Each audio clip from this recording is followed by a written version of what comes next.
Kita akan mulai, kita punya pelajaran, dan pelajaran ini yang kita mau pelajari ini untuk menunjukkan betapa pentingnya untuk kita punya karakter dirubah sesuai dengan apa yang kita lihat ya. Jadi apa yang kita lihat itu akan menjadi karakter saya. Dengan catatan kalau mau memiliki karakter Tuhan, kita harus melihat tuh sehingga kita akan menjadi seperti apa yang kita lihat. Nah, kita mulai di Keluaran 33. Kan kita sudah sering di Keluaran 33. Di ayat 18 dikatakan tunjukkan kemuliaanmu. Jadi Musa mau melihat kemuliaan daripada Tuhan kan. Lalu dijawab di ayat 19, saya akan membuat semua kebaikanku untuk dilihat kamu. Saya akan menyebut nama the Lord. Saya akan gracious kepada yang saya mau gracious. Dan saya akan tunjukkan mercy kepada yang saya mau tunjukkan mercy. Jadi Musa bilang, saya mau lihat kamu punya kemuliaan. Lalu Tuhan bilang, kemuliaanku adalah kebaikanmu. Kemuliaanku adalah kebaikanku. Namaku, grace-ku, dan mercy-ku. Lalu di ayat 20 dikatakan, tapi kamu nggak bisa lihat wajah saya. Artinya kemuliaan Tuhan itu sebenarnya bisa dilihat di wajahnya kan. Artinya kebaikan Tuhan, karakter Tuhan bisa dilihat di wajahnya, tapi Musa nggak bisa lihat wajahnya. Nah, apakah karena Musa nggak bisa lihat wajahnya, artinya nggak bisa lihat kemuliaannya? Karena dikatakan, kalau kamu lihat wajah saya, kamu akan mati. Jadi, kamu tetap akan melihat wajah saya. Atau kamu tetap akan melihat karakter saya tanpa lihat wajah saya. Oke?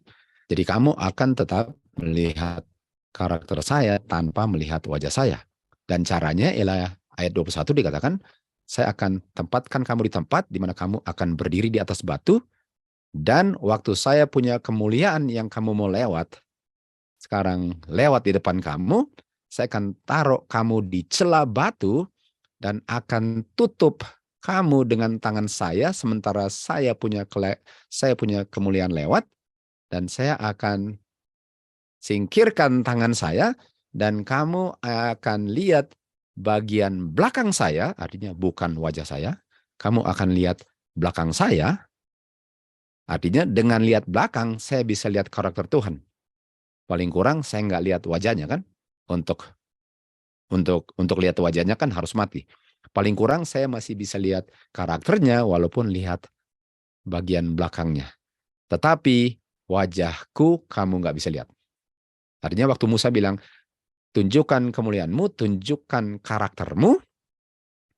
Tuhan bilang, saya akan tunjukkan karakter saya, tapi karakter saya ini saya nggak akan kasih tunjuk dengan kamu lihat wajah saya. Kamu akan lihat karakter saya hanya dengan lihat bagian belakang saya. Oke? Nah, jadi pertanyaannya, apa artinya untuk melihat bagian belakangnya? Nah, untuk melihat bagian belakangnya, artinya nggak melihat wajahnya. Artinya walaupun lihat belakang, tapi tetap melihat karakter Tuhan. Tapi nggak bisa melihat sedemikian rupa, dalam kata lain melihat wajahnya, sehingga dia akan mati. Oke, jadi pertanyaannya, apa dan yang dimaksudkan dengan melihat kemuliaan? Yang dilihat di wajahnya, yang nggak bisa dilihat oleh Musa. Oke, apa artinya untuk melihat wajah yang nggak bisa dilihat oleh Musa? Kalau kita ke 2 Korintus 4 ayat 6. 2 Korintus 4 ayat 6 ya.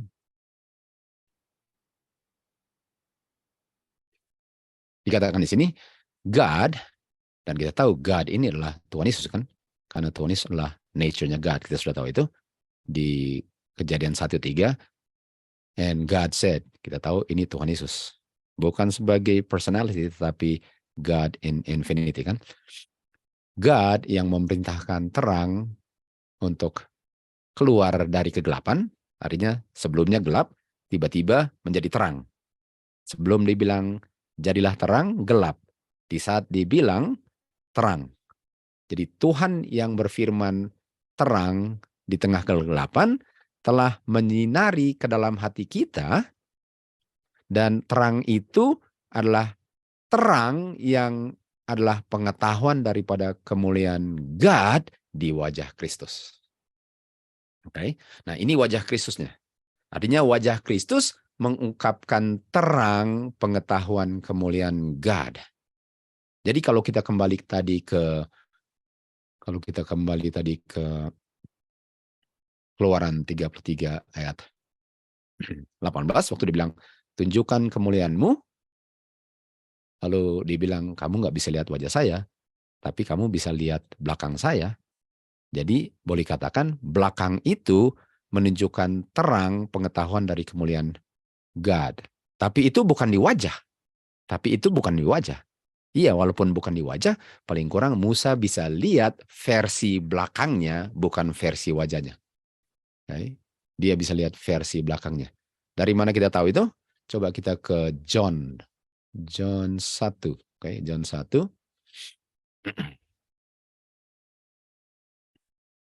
John 1 ayat 1 dikatakan, in the beginning adalah firman, firman bersama dengan God, firman adalah God. Kita tahu firman, Tuhan Yesus adalah God. Every substance daripada Tuhan Yesus adalah God. Lalu ayat 14, firman yang adalah God menjadi flesh, menjadi manusia. Dan waktu firman, yaitu Tuhan Yesus jadi flesh, jadi manusia, apa yang terjadi? Kita melihat kemuliaannya anaknya Bapa satu-satunya. Jadi kemuliaannya Tuhan Yesus saya bisa lihat di saat dia menjadi manusia. Kan? Karena kalau dia nggak jadi manusia, kita nggak bisa lihat. Dan waktu Musa minta untuk melihat, itu Tuhan Yesus belum jadi manusia. Dan kita tahu Tuhan Yesus namanya Michael kan sebelum jadi manusia. Dan waktu menjadi manusia, dia menjadi Jesus Christ. Jadi saya nggak bisa lihat Tuhan Yesus sebelum jadi manusia, atau Musa nggak bisa lihat. Itu melambangkan wajahnya Tuhan Yesus dalam kemuliaan sempurnanya sebagai oknum yang divine. Tapi waktu dia menjadi manusia, kita tahu dia punya kemanusiaan, menyelubungi dia punya keilahian, sehingga kita bisa lihat kemuliaannya dalam bentuk manusia. Jadi waktu Musa melihat belakangnya, dia bisa lihat. Dia bisa lihat kemuliaan. Terang daripada pengetahuan kemuliaannya God, dia bisa lihat. Dan yang dia lihat apa? Dalam bentuk Tuhan Yesus jadi manusia. Dalam bentuk Tuhan Yesus menjadi manusia. Oke, sekarang kita ke Keluaran 34. Oke. Tadi kan Keluaran 33. Keluaran 34. Mulai ayat 6 dikatakan, lalu Tuhan bilangkan di ayat 33 ayat 19 dan seterusnya, saya akan kasih tunjuk. Akan artinya belum. Sekarang di ayat 34:6, Tuhan sekarang kasih tunjuk. Dia bilang apa? Dia bilang namanya kan? Dia bilang namanya, the Lord God, merciful, gracious, long-suffering, limpah dalam kebaikan, truth, dan keep mercy, mengampuni dosa, dan tidak akan membebaskan orang dari kesalahannya. Kalau dia nggak minta mercy, kalau dia nggak minta pengampunan, artinya karakter Tuhan di sinilah dia mengampuni, dia pun just untuk menghakimi orang yang tidak mau diampuni. Jadi karakter Tuhan ini kita lihat dua bagiannya yang adalah bagian daripada karakter Tuhan. Dia siap mengampuni untuk orang yang minta kemurahan. Dia siap untuk menghakimi orang yang tolak kemurahan. Karakter Tuhan yang saya mau kasih tekankan ialah Tuhan akan membinasakan orang yang tidak mau bertobat. Tuhan tidak akan membinasakan orang yang berdosa kalau dia bertobat. Itu dua aspek daripada karakter Tuhan yang kita mau lihat.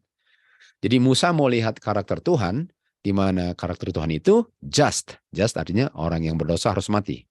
Merciful, orang yang berdosa nggak perlu mati kalau dia punya dosa diampuni, karena dia minta kemurahan dan dosanya diampuni. Itu yang Musa mau lihat. Nah, sekarang kita lihat seterusnya. Kita lihatnya, tiba-tiba saya hilang mau lihat sama. Oke, sini dia. Dan ayat 29, 34 ayat 29. Dan waktu Musa melihat itu, nah tunggu kita mundur sedikit. Kita mundur sedikit. Ada sesuatu yang saya melihat di sini. Oke, kita mulai ayat 29. Waktu Musa melihat karakter Tuhan, oke, tibalah waktunya waktu Musa turun dari Bukit Sinai dan dia pegang dua loh batu. Oke. Dia turun dari Bukit Sinai pegang dua loh batu.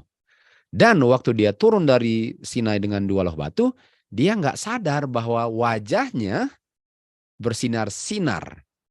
Dia nggak sadar bahwa wajahnya bersinar-sinar. Tunggu, tadi di wajah Tuhan Yesus kemuliaan kan? Artinya sekarang Musa sedang memantulkan karakter Tuhan di wajahnya. Karena dia telah melihat karakter Tuhan kan? Dia telah melihat glory. Dan kita lihat bahwa waktu Harun dan orang Israel lihat Musa, mereka lihat wajahnya bersinar-sinar, mereka ketakutan untuk mendekati Musa. Lihat, waktu mereka lihat kemuliaan Tuhan yang dipantulkan di wajah Musa, karena Musa telah melihat kemuliaannya Tuhan, walaupun yang dia lihat adalah bukan dari wajah ya, mereka ketakutan. Mereka ketakutan karena apa mereka ketakutan? Apa yang membuat takut lihat kemuliaan Tuhan? Kan? Apa yang membuat takut? Kita ke Keluaran 20. Kita ke Keluaran 20. Okay. Mulai ayat 18. Dikatakan di sini, setelah Tuhan Yesus berfirman semua 10 hukumnya kan, mulai ayat 3, ayat 18, orang-orang melihat thunder, lightning, bunyi sangkakala, dan asap, dan semua menjauhi bukit itu. Dan mereka datang kepada Musa, mereka bilang apa? Kamu akan kami dengar kalau kamu yang berbicara, tapi jangan God yang berbicara, nanti kita mati. Tunggu, bukankah ini sama dengan Harun dengan umat Israel? Waktu melihat wajah Musa, sama dengan waktu Tuhan berfirman 10 hukum. Dan ayat 20 dikatakan, Musa bilang kepada orang-orang itu, jangan takut, Tuhan mau uji agar kamu bisa takut dia dan kamu tidak berdosa.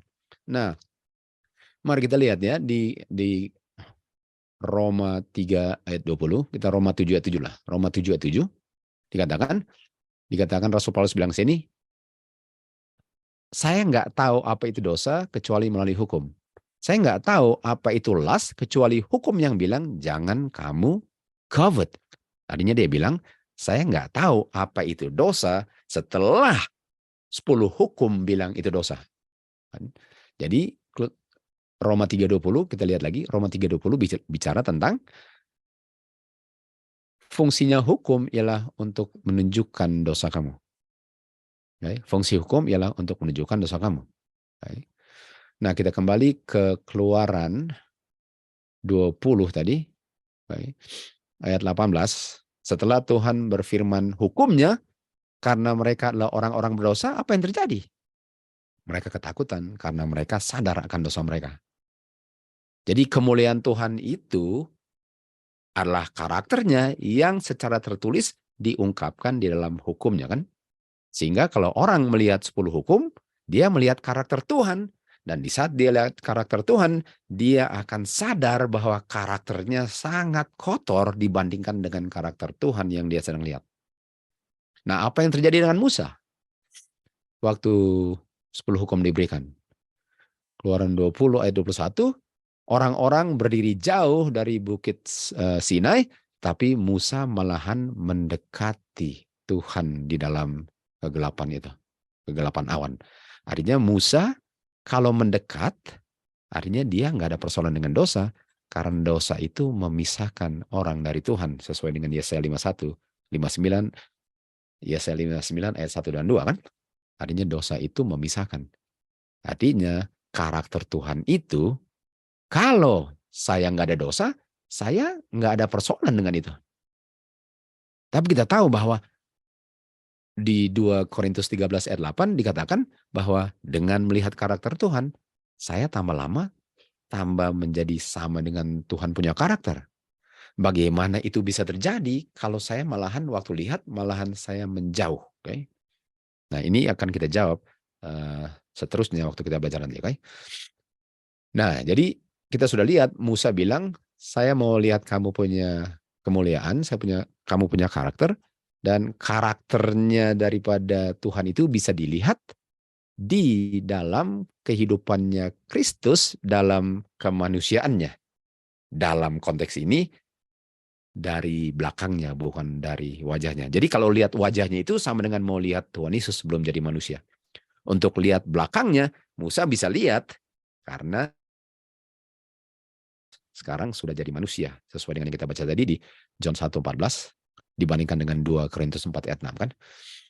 Oke, sekarang kenapa orang-orang atau Musa itu, kenapa Harun dan orang Israel nggak bisa melihat wajah Musa, karakter Tuhan, hukum Tuhan? Kenapa? Sama dengan orang-orang Israel nggak bisa mendengar hukum Tuhan di Keluaran 20 mulai ayat 18. Kenapa? Jawabannya di 2 Korintus 4 mulai ayat 3. 2 Korintus 4 ayat 3 dikatakan, jikalau kami punya Injil disembunyikan, artinya kalau Injil Kristus itu disembunyikan dari kamu, Injil itu disembunyikan dari orang-orang yang hilang. Artinya orang yang nggak bisa lihat orang yang nggak bisa lihat Injil adalah orang yang hilang. Karena Injil itu disembunyikan dari orang-orang yang hilang, artinya orang yang selamat, Injil itu mereka bisa lihat kan.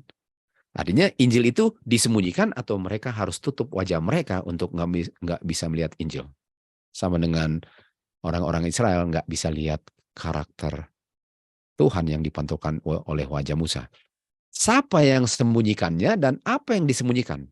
Di mana ayat 4, the God of this world telah membutakan pikiran mereka yang tidak percaya akan Injil Kristus. Injil Kristus apa? Karena kalau mereka bisa lihat terang kemuliaan Injil Kristus yang adalah image of God akan bersinar dan menyinari mereka. Jadi apa yang Musa mau lihat? Yang Musa mau lihat adalah terang Injil kemuliaan Kristus. Itu yang Musa mau lihat. Dan itu Musa lihat, dan itulah yang dipantulkan Musa, dan itulah yang umat Israel, yang orang-orang yang berdosa ini tidak bisa lihat. Dan karena mereka nggak bisa lihat, mereka bisa hilang. Karena itulah yang menyelamatkan mereka. Mereka bisa hilang, kalau yang menyelamatkan mereka, mereka nggak bisa lihat atau mereka tolak. Nah, kalau kita bicara tentang Injil, di mana itu kata Injil kan? Di mana kata Injil yang menyelamatkan? Nah, kita ke 1 Korintus 1 ayat 21. Oke, 1 Korintus 1 ayat 21. Mulai ayat 21 kita lihat di sini. Karena sesuai dengan hikmat God, hikmat dunia tidak mengenal God. Jadi hikmat dunia nggak mengenal hikmat God. Dan hikmatnya God ini preach, mengabarkan suatu pekabaran yang menyelamatkan bagi orang yang selamat. Kan?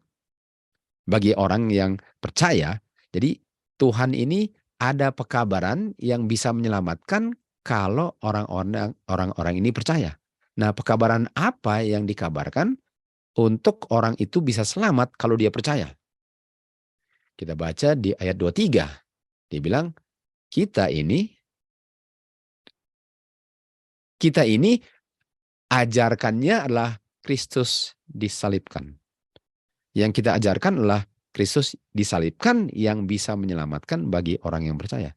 Christ crucified, Kristus disalibkan itu sanggup menyelamatkan orang yang percaya.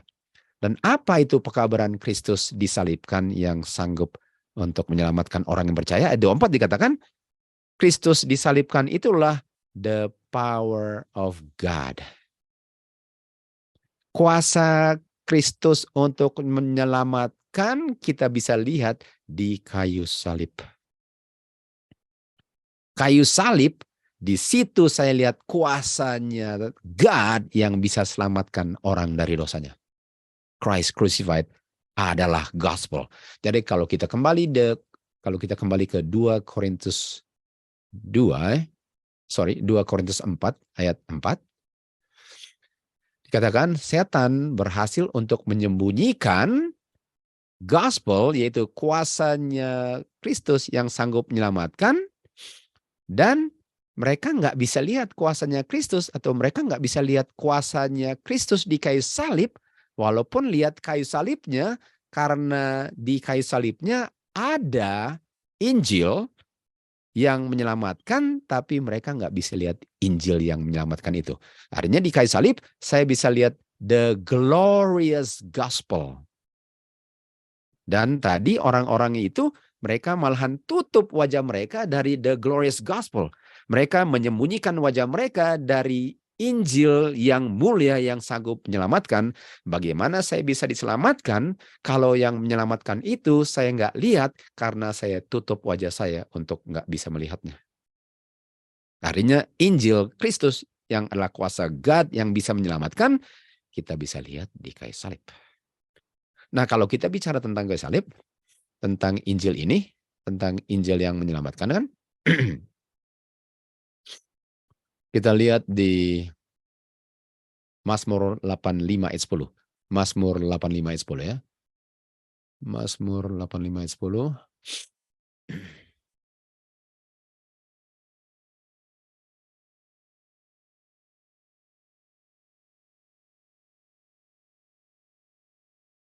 Dia bilang, mercy and truth bertemu.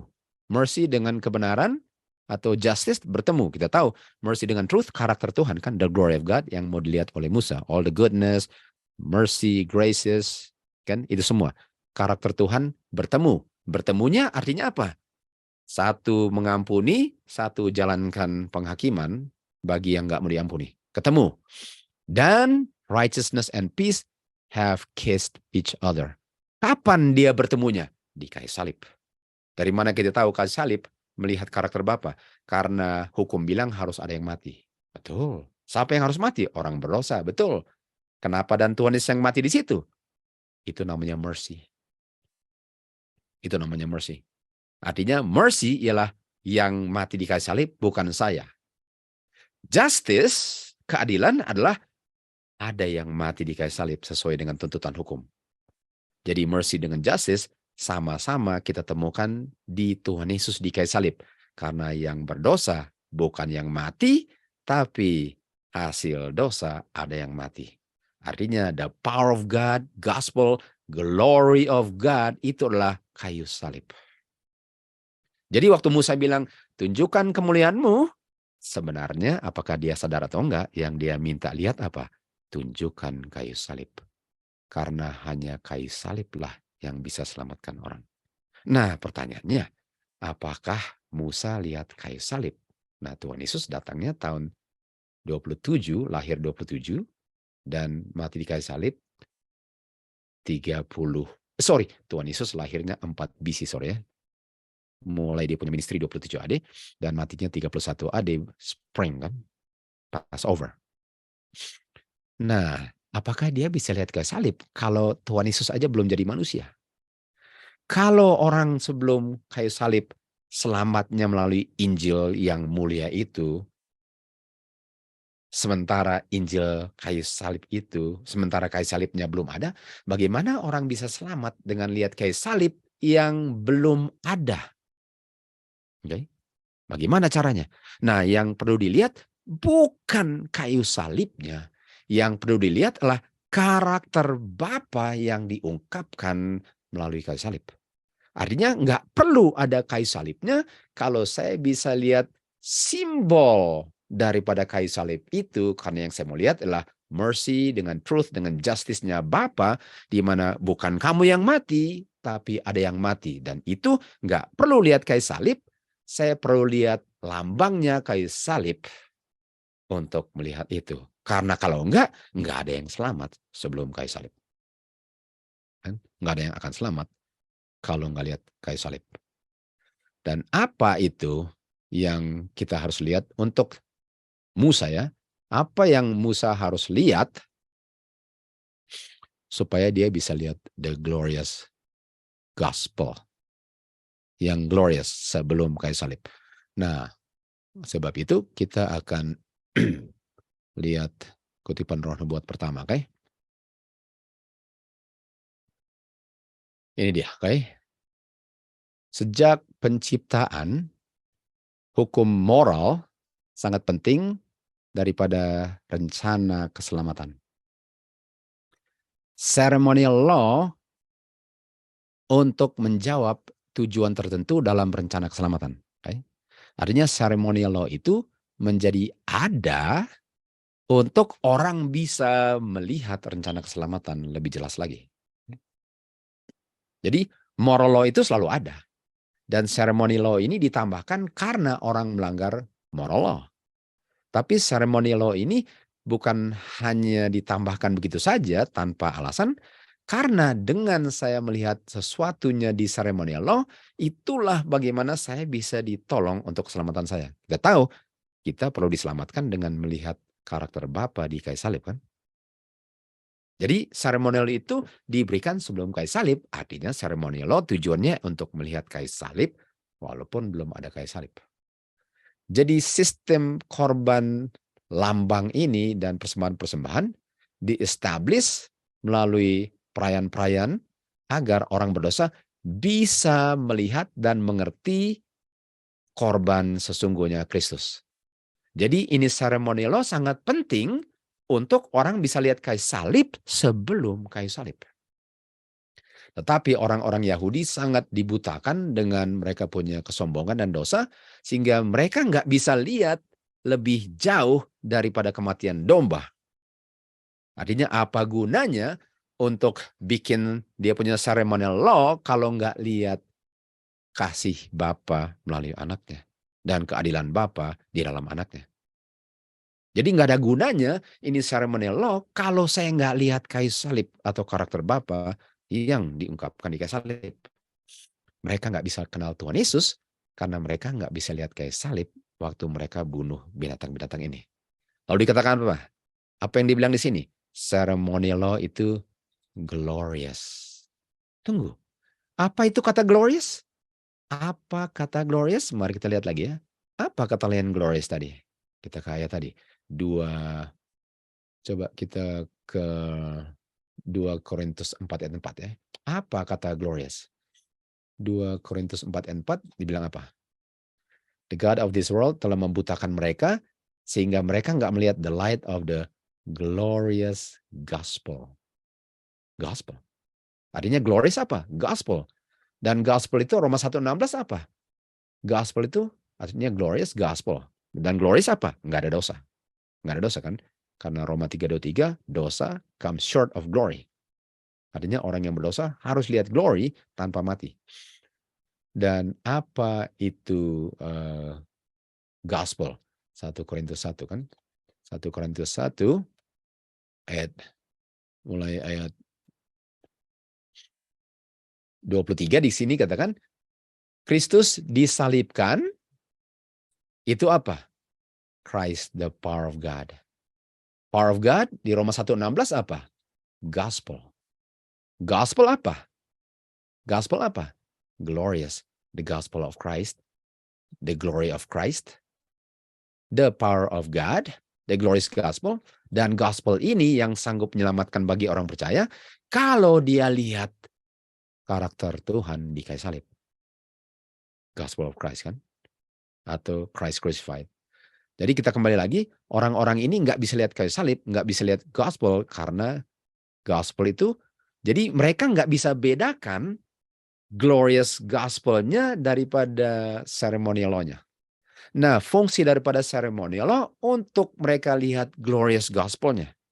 Itu sebabnya ceremonial law itu glorious karena ada dia punya karakter Tuhan yang diungkapkan dalam kayu salib. Itu yang membuat glorious.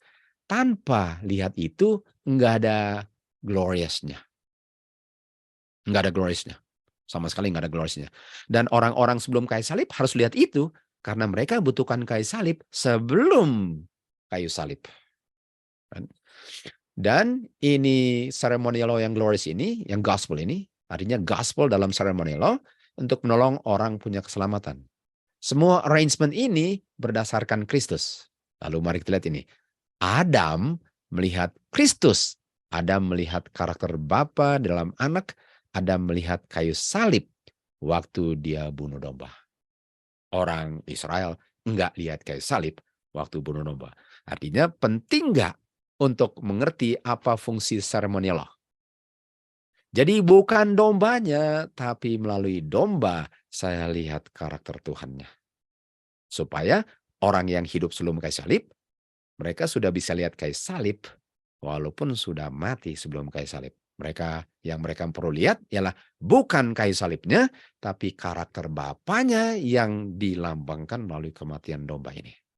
Itu yang bikin glorious. Okay. Lalu kita lanjut, Rasul Paulus ingin saudara-saudaranya untuk melihat the great glory, gospel, power of God dalam juru selamat yang mengampuni dosa, dan barulah ada maknanya daripada ceremonial law. Dia ingin mereka untuk melihat juga waktu Tuhan Yesus datang ke dunia, inilah yang akan mati nanti waktu dia datang di kayu salib. Walaupun untuk orang-orang sebelum kayu salib, mereka sudah mati sebelum Tuhan Yesus datang. Tapi mereka sudah lihat apa yang mereka perlu lihat untuk diselamatkan. Jadi pertanyaannya, penting nggak ceremonial law? Jawabannya enggak. Kalau saya tidak lihat dia punya kayu salib dan karakter Tuhan, enggak penting bagi saya. Penting nggak ceremonial law? Iya bagi saya, kalau saya lihat karakter Tuhan, mercy dengan just di kayu salib dalam bentuk domba. Itu tujuan daripada ceremonial law. Right? Itu tujuannya. Dan berikutnya di sini katakan, setelah Tuhan Yesus mati di kayu salib sebagai korban dosa, ceremonial law nggak ada fungsinya lagi. Kenapa? Karena yang saya perlu lihat melalui ceremonial law sudah bisa dilihat langsung. Jadi ceremonial law-nya nggak ada, karena sekarang saya bisa lihat glorious gospel-nya langsung ke kayu salib. Kan? Jadi jangan buang ceremonial law, dan jangan buang juga perlu lihatnya. Okay? Jangan buang perlu lihatnya. Nanti kita lanjut itu. Namun, yang ceremonial law ini ada hubungan dengan moral law. Dan karena ada hubungan dengan moral law, karena dengan melihat itu siapa yang setelah bunuh domba kesayangannya lalu masih mau berdosa lagi? Bukankah tujuan moral law untuk tidak mau berdosa? Bukankah dengan melihat ada yang mati untuk menggantikan saya, bukankah itu membuat saya tidak tertarik untuk mati lagi? Di situ hubungan yang dengan moral law. Jadi moral law itu glorious, ceremonial law itu glorious, tapi ceremonialnya disingkirkan, gloriousnya masih ada, karena sekarang saya langsung lihat Tuhan Yesus di kayu salib. Nah sekarang kita lihat ya, the whole bore the stamp of divinity, semuanya ada unsur keilahian. Dan mengungkapkan holiness, mengungkapkan keadilan, dan mengungkapkan righteousness. Dan ministration daripada dispensasi yang ditiadakan, atau sebelum kayu salib, itu glorious, itu gospel. Ada gospel dalam ceremonial law. Apalagi setelah disingkirkan dia punya domba-domba, kenyataannya sudah mati, bukankah itu kenyataan daripada gloriousnya? Jadi ceremonial law itu nggak penting, bukan karena nggak penting untuk lihat karakter Tuhan lagi, tapi cara untuk lihatnya nggak perlu melalui ceremonial law. Karena sekarang Tuhan Yesus sudah mati di kayu salib. Dan saya bisa melihat kayu salib. Nah sekarang pertanyaan saya, apakah waktu saya lihat ke kayu salib dan Tuhan sudah melihat kayu salib, apakah itu hanya berlaku bagi orang yang di samping kayu salib? Kan? Jadi waktu Tuhan Yesus sudah mati di kayu salib, apakah saya punya benefit itu waktu nggak usah bikin domba lagi sebagai lambang untuk melihat Tuhan Yesus? Apakah saya harus lihat kayu salibnya? Nggak ada salahnya tuh lihat kayu salib untuk murid-murid kan. Tapi pertanyaan saya, setelah kayu salib, saya masih lihat kayu salib secara literal nggak? Enggak. Jadi sebelum kayu salib, mereka nggak lihat kayu salib literal, tapi mereka harus lihat kayu salib. Setelah kayu salib, kita pun nggak lihat kayu salib secara literal, artinya kita harus lihat secara simbol kan? Nah, kita nggak bisa bunuh domba lagi simbolnya karena itu sudah digenapi dalam kematian Tuhan Yesus. Kita lihat Tuhan Yesus punya kematian dalam simbol apa? Karena kita nggak lihat kayu salibnya. Kita akan jawab itu nanti, oke? Kita akan jawab itu. Karena yang saya lihat itu akan merubah karakter saya. Kan? Dan saya nggak lihat kayu salib. Saya nggak lihat kayu salib. Setelah Tuhan Yesus mati, siapa yang lihat kayu salib habis itu? Dan apakah dengan lihat kayu salib itu udah jamin? Nggak ada salahnya lihat kayu salib. Bagaimana dengan waktu Tuhan Yesus sudah naik ke surga? Kayu salibnya nggak ada lagi. Artinya ada dong simbol kayu salib yang saya harus lihat ke belakang sekarang. Sebagaimana dulu simbol kayu salib, lihat ke depan. Kita akan belajar itu. Yang glorious. Yang disembunyikan kalau saya nggak lihat. Nah, kita lihat kutipan berikutnya di sini. Ada orang-orang yang tidak mengerti rencana keselamatan. Dan mereka membuat kematian Tuhan Yesus argumentasi bahwa hukum Tuhan sudah ditiadakan. Orang-orang ini membutakan mata-mata mereka yang ignorant dengan mereka menggabung moral law dengan ceremonial law. Dan mereka menggunakan ayat-ayat Alkitab untuk membuktikan bahwa hukum moral pun sudah dipakukan ke kayu salib. Nah, kita tahu hukum moral ini nggak pernah dipakukan ke salib. Yang dipakukan adalah kematian. Kan? Yang ada hubungan dengan kematian. Karena waktu Tuhan Yesus mati, dia dipakukan di situ kan. Dia mati dengan pakunya di tangan. Dan dia pun memakukan dosa-dosa saya. Saya punya dosa pun dipakukan ke kayu salib waktu Tuhan Yesus mati di situ. Karena harusnya saya yang mati. Dan semua hutang-hutang catatan kematian pun dipakukan. Kan? Itu yang dipakukan. Nah, kita tahu bahwa Roma 7 ayat 10 dikatakan bahwa moral law itu ordained to life. Fungsinya untuk kita hidup. Jadi moral law nggak bisa dipakukan. Kenapa mereka mau pakukan moral law? Moral law itu untuk memberikan kehidupan. Roma 7:10.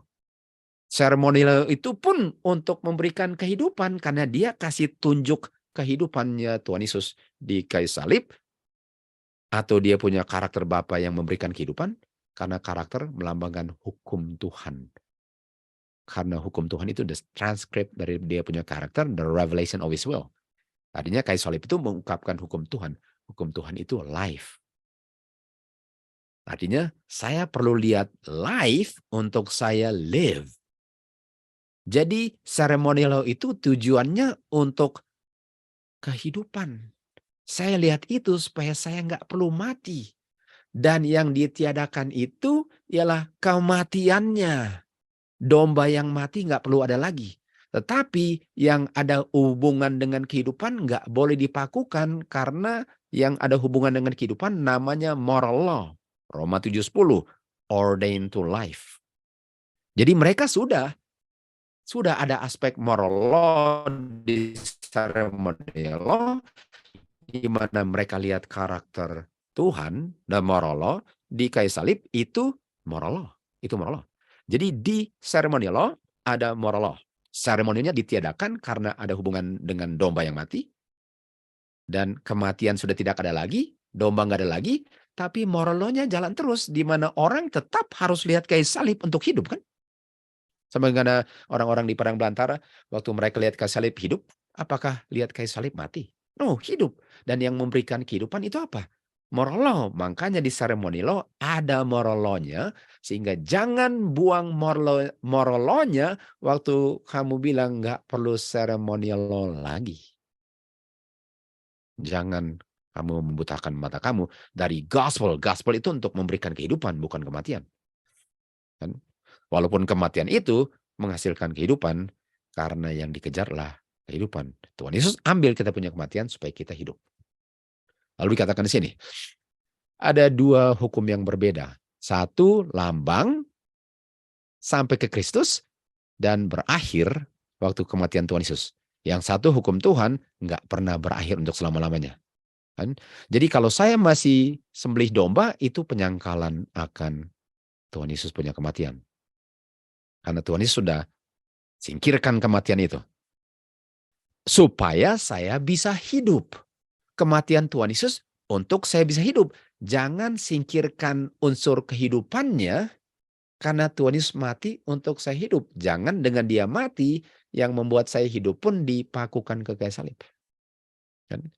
Dan seremoni law oleh sebab itu berakhir di kayu salib karena unsur kematiannya sudah tidak dibutuhkan lagi karena Tuhan Yesus sudah mati menggantikan domba-domba yang harus mati sebelum itu. Tapi dalam kematian domba bukankah ada kehidupan yang saya harus lihat dan masih tetap harus lihat setelah kayu salib. Di mana saya akan lakukan itu, melihat itu tanpa ada yang harus benar-benar disembelih seperti domba dulu. Injil Kristus memantulkan kemuliaan di zaman orang Israel. Jadi gospel kita lihat dalam apa? Dalam bentuk seremonial law, memantulkan kemuliaan sama dengan Musa kan? Musa memantulkan kemuliaan di zaman orang Israel atau Jewish Age. Dia memberikan terang kepada seluruh kenapa mereka melakukan semua itu. Dan memberi significance. Berartilah ceremonial law-nya kalau kamu melihat karakter Tuhan di kayu salib melalui domba-domba yang kamu persembahkan. Artinya ceremonial law itu glorious hanya karena kayu salibnya Tuhan Yesus. Kalau nggak ada kayu salibnya, nggak ada gunanya. Jadi semua seremonial ini prophetic, artinya ada yang akan digenapi nanti. Dan semua ini bicara tentang rencana keselamatan. Semua ini bicara tentang rencana keselamatan. Dan dikatakan apa? Walaupun sudah tidak dipelihara lagi, Rasul Paulus bilang, kamu bisa lihat nggak pentingnya untuk ada itu waktu di zamannya sebelum kayu salib. Dan unsur daripada yang membuat pentingnya nggak pernah bisa ditiadakan walaupun kematiannya ditiadakan.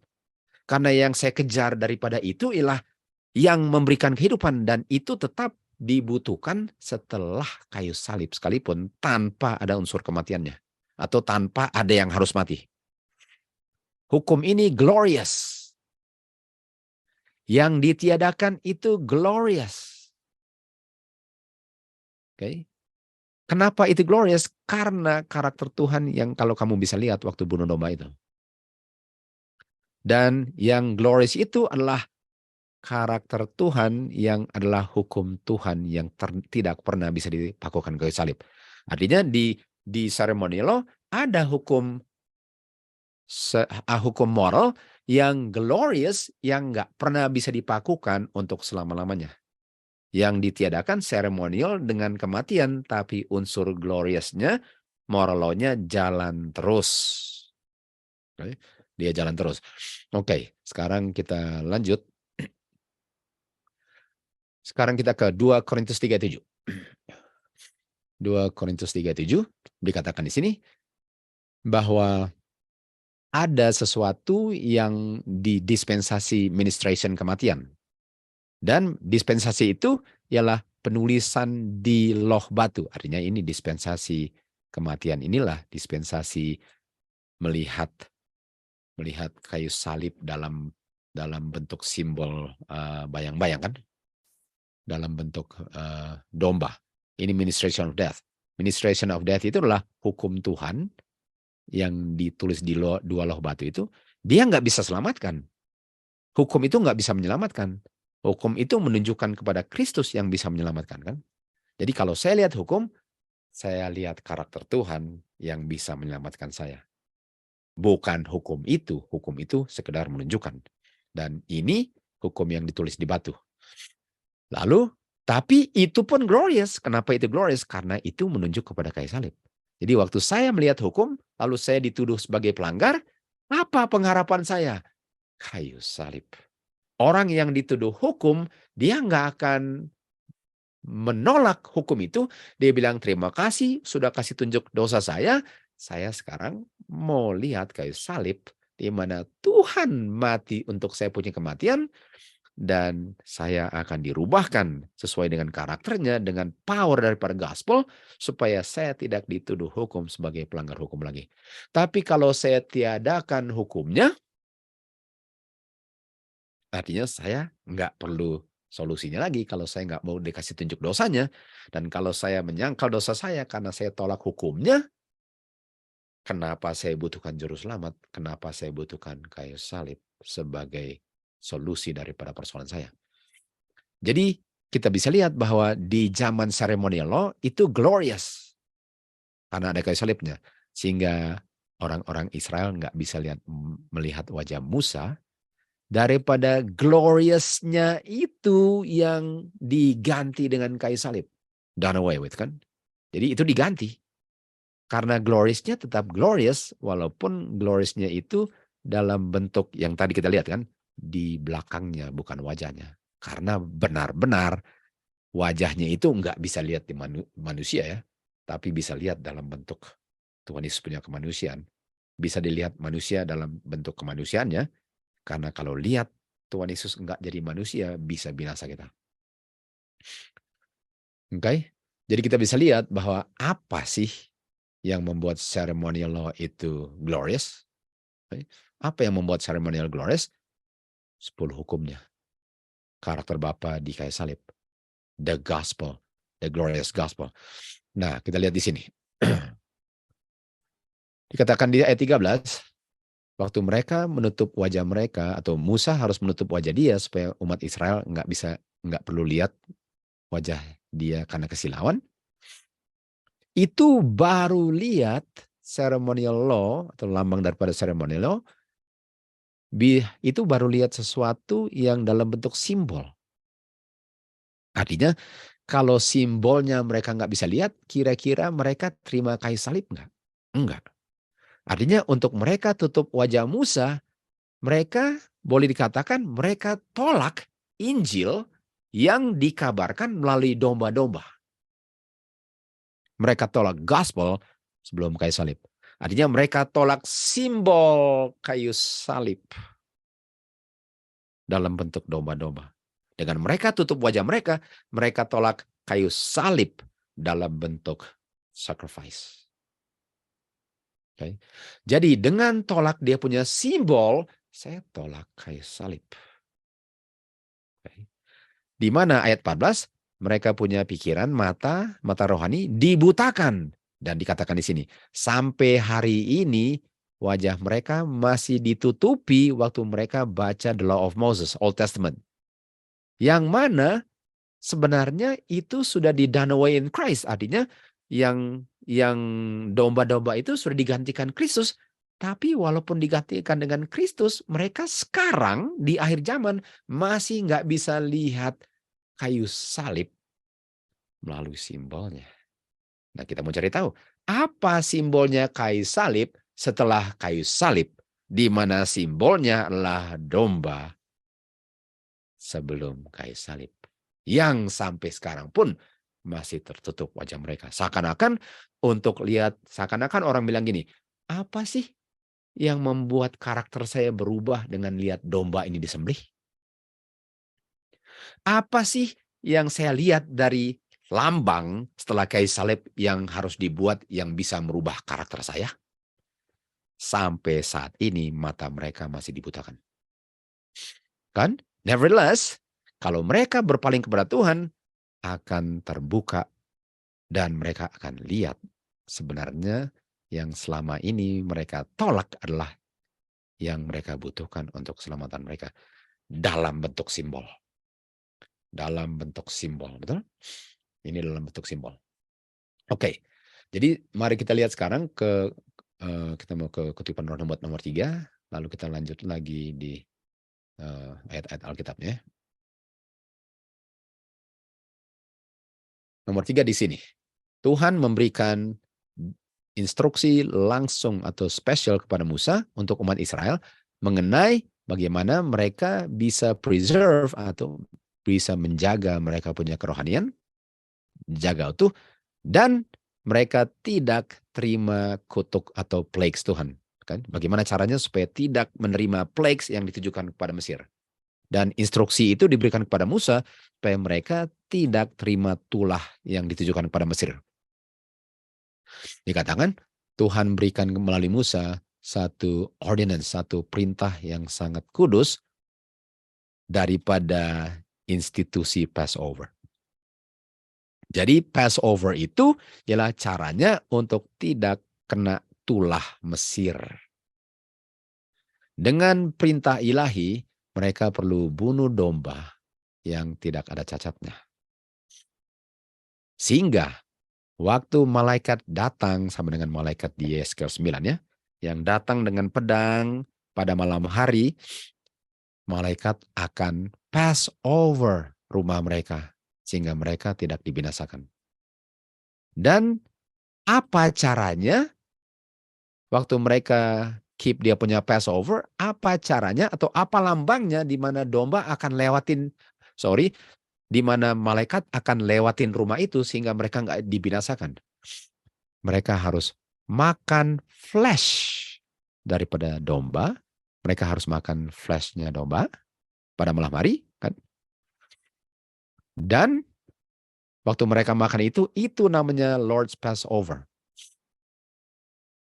Dan itu adalah feast yang dirayakan sebagai peringatan umat Tuhan bukan hanya untuk mereka, tapi feast Passover di mana mereka makan flesh diberikan sebagai peringatan in all future generations untuk semua generasi setelah mereka.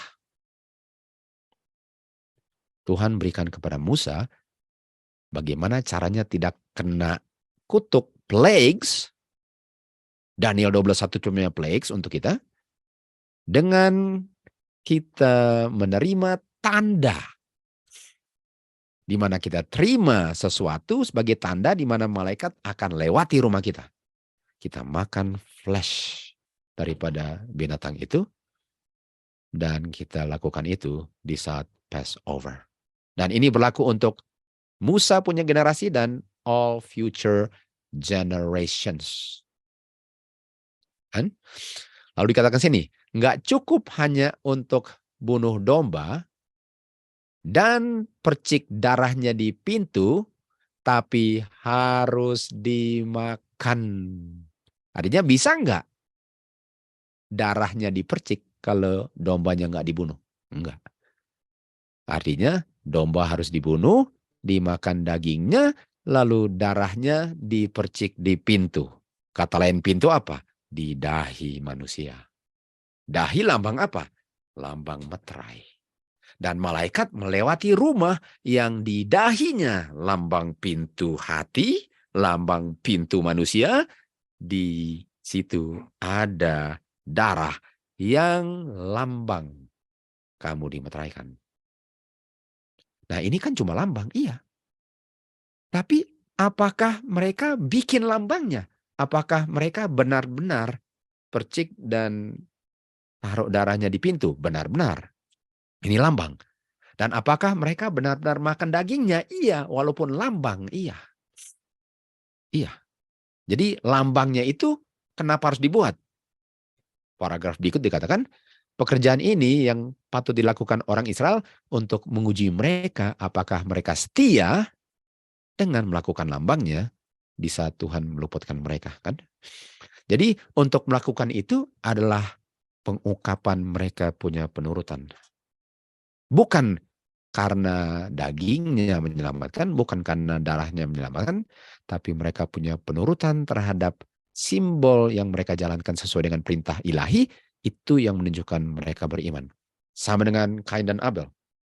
Kalau itu nggak penting, kenapa dan Kain punya ditolak, lalu Abel punya diterima? Karena instruksi itu mengungkapkan iman kamu kalau kamu lakukan. Lalu apa yang kita lihat selanjutnya? Untuk mereka bisa luput terrible judgment yang akan dicurahkan ke Mesir, apa yang harus dilakukan? Tanda darah harus kelihatan di rumah mereka. Jadi ada yang harus dimakan dan ada darah yang harus kelihatan. harus ada flesh dengan blood kalau mau dimeteraikan. Mereka juga ditujukan untuk pelihara the Feast of Passover sebagai ordinance, sebagai satu rule, peraturan mereka. Dan waktu anak-anak mereka tanya, apa sih artinya? Mereka bilang, ini ada hubungan bagaimana Tuhan menjaga kita di dalam 10 kutuk di Mesir. 10 kutuk, 7 last plagues. Mesir sama dengan dunia. Dia melewati rumah kita. Dia tidak binasakan umat Tuhan. Karena umat Tuhan ada tanda darah. Mereka bikin simbol darah. Dan mereka makan simbol flesh. Ini sebelum kayu salib.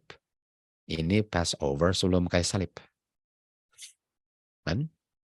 Lalu katakan di sini, Passover menunjukkan mereka untuk lihat ke belakang bagaimana Tuhan membebaskan mereka, tapi Passover itu bukan hanya untuk melihat ke belakangnya mereka, itu pun melihat ke depan ke Kristus, ke kayu salib.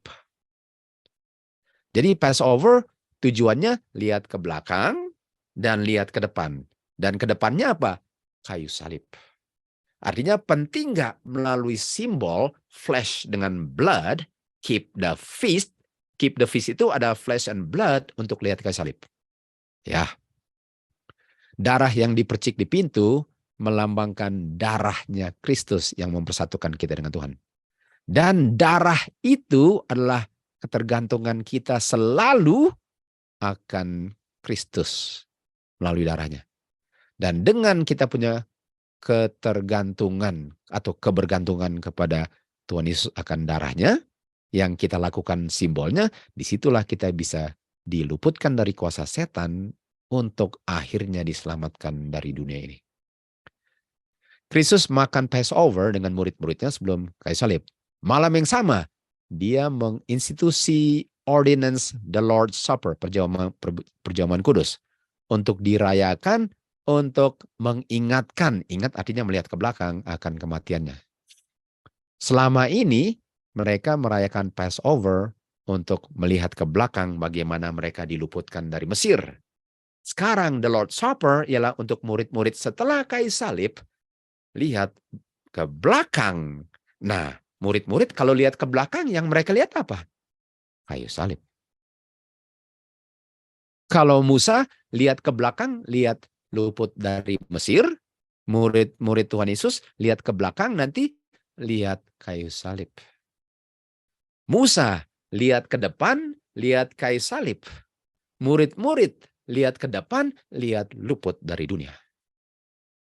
Jadi setelah kayu salib masih perlu lihat ke belakang nggak? Lihat. Karena saya masih harus lihat kayu salib kan? Sebagaimana mereka harus lihat kayu salib. Di mana lihat ke belakangnya mereka luput dari Mesir, kita lihat ke depan kita luput dari dunia. Waktu mereka lihat ke depan, kita lihat ke belakang, kita lihat kayu salib. Mereka dalam bentuk simbol, flesh and blood, kita dalam bentuk simbol apa itu nanti. Selama ini mereka keep Passover, tetapi untuk menggantikan Passover, Tuhan apa? Dia sekarang buat ordinance the Lord's Supper untuk kita ingat peristiwa kayu salib. Penting nggak untuk lihat kayu salib? Penting. Apa itu kayu salib? Christ crucified, the power of God, the light of the knowledge of the glorious gospel of Jesus Christ. Itu yang kita lihat waktu kita buat simbolnya. Untuk kita bisa lihat simbolnya, kita bisa lihat karakter Bapa di kayu salib. Itu kuasa gospel yang bisa menyelamatkan. Yang banyak orang sudah dibutakan dengan the God of this world. Mereka bilang, nggak penting untuk lihat itu. Oke, artinya kamu punya cara keselamatan di luar gospel. Di sini juru selamat kita menginstitusikan perjamuan kudus untuk dengan sering dirayakan, untuk tetap masih segar dalam pikiran manusia dan murid-muridnya akan peristiwa penyalipan guru mereka. Kayu salib. Jadi gunanya Passover apa? Melihat ke depan kayu salib, melihat ke belakang bebas dari Mesir. Tuhan Yesus gantikan itu. Setelah ceremonial law digantikan, Tuhan Yesus gantikan dengan the Lord's Supper. Lihat ke belakang, tetap lihat kayu salib. Lihat ke depan, Tuhan Yesus akan luputkan dari dunia. Dan dia mau murid-muridnya sadar betapa mereka perlu selalu bergantung kepada darah. Dan selain darah apa? Tubuhnya, flesh and blood. Simbol daripada Kristus punya tubuh yang sudah diremuk, yang diberikan untuk keselamatan, dan anggur untuk membersihkan kita dari noda-noda dosa. Artinya, kita perlu dia punya flesh dengan blood, bread dengan wine, untuk menggantikan mereka punya flesh and blood sebelum kayu salib. Sama-sama menunjuk ke the light of the knowledge of the glorious gospel yang Musa lihat, yang Adam lihat, yang Abraham lihat, dan banyak orang nggak bisa lihat karena sudah pakukan semua itu ke kayu salib. Keselamatan manusia tergantung kepada selalu mengaplikasikan ke dalam hati mereka darah Kristus ini. Cleansingnya. Oleh sebab itu, karena penting selalu untuk diaplikasikan dalam kehidupan kerohanian, itu sebabnya Tuhan Yesus bikin the Lord's Supper untuk dirayakan lebih sering daripada sekali setahun. Oh, lebih sering dari sekali setahun? Iya. The Lord's Supper itu jangan cuma sekali setahun. Ada sekali setahunnya, tapi lebih sering daripada sekali setahun. Ordinance ini dirayakan, commemorates, mengingatkan a far greater event, mengingatkan satu peristiwa yang lebih besar daripada kita luput dari Mesir. Karena waktu kita rayakan dia punya Lord Passover, ini lambang daripada persatuan kita hasil Kristus dengan dia punya korban dirinya sendiri untuk dia luputkan kita dari dosa dan dunia berdosa ini. Dengan kita rayakan kita punya Lord's Supper yang bukan hanya terdiri dari satu kali per tahun, artinya kalau bukan cuma satu kali per tahun, berapa kali? Well, kita akan lihat berapa sering mereka bikin dulu, itu jalan terus. Oke? Nah, sekarang kita kembali lagi ke kita punya ayat-ayat. Oke? Jadi mereka apa? Mereka perlu ada flesh dan perlu ada blood. Itu sebelum kayu salib. Dan itu untuk lihat kayu salib. Itu glorious. Itu karakter Tuhan yang kalau melihat itu, kita punya karakter akan dirubahkan dengan kita melakukan simbolnya kalau kita ngerti. Oke, sekarang kita ke Matius 26. Kita Matius 26 ayat 26. Ini Tuhan Yesus waktu bikin Lord's Supper, lalu dia bilang ini ya, sementara mereka makan, dia ambil roti, lihat kata ini roti. Dia ambil roti, lalu dia berkati, dia bilang apa? Ambil, makan, ini saya punya tubuh. Ini saya punya tubuh. Nah, sebelum itu, yang dimakan itu apa? Tubuh domba yang melambangkan tubuh Tuhan Yesus. Sekarang tubuh Tuhan Yesus dilambangkan roti, sementara sebelumnya tubuh Tuhan Yesus dilambangkan domba. Artinya domba diganti dengan roti. Setelah kayu salib roti, sebelum kayu salib domba, sama-sama tunjuk tubuhnya Tuhan Yesus. Lalu dia ambil cawan, dia bilang apa? Minum. Nah, sebelum itu darah domba. Setelah kayu salib, anggur segar. Dia bilang apa? Ini darahku. Lalu dia bilang apa? Yang saya bikin sekarang, saya akan bikin lagi. Saya akan bikin lagi di kerajaan Bapakku. Jadi ini bukan terakhir kali kita bikin. Saya akan bikin lagi nanti. Artinya ini adalah simbol dari yang akan dibikin nanti. Okay? Inilah simbol dari yang akan dibikin nanti. Karena dia masih bikin lagi kan di kerajaan surga. Artinya kalau masih dibikin lagi, apakah ini berakhir untuk makan dan minum yang melambangkan tubuh Kristus, yang melambangkan dia punya korban, yang menunjukkan akan karakter Bapa, just and mercy, yang adalah glorious light of the gospel yang sanggup selamatkan orang, di mana hal itu akan meremukkan hati orang berdosa dan Roh Kudus akan bekerja untuk menggantikan karakter mereka. Apakah melihat bread dengan wine ini sama sekali dibutuhkan untuk Roh Kudus menghancurkan hati manusia dan mulai membentuknya sesuai dengan karakter yang dilihat? Apakah bread dengan wine sangat ada urusan untuk karakter manusia dirubahkan sesuai dengan image-nya God? Jawabannya sesuai dengan firman Tuhan yang diinspirasikan Roh Kudus ialah iya. Okay. Sekarang kita ke Yohanes 6 ayat 48. Yohanes 6 ayat 48.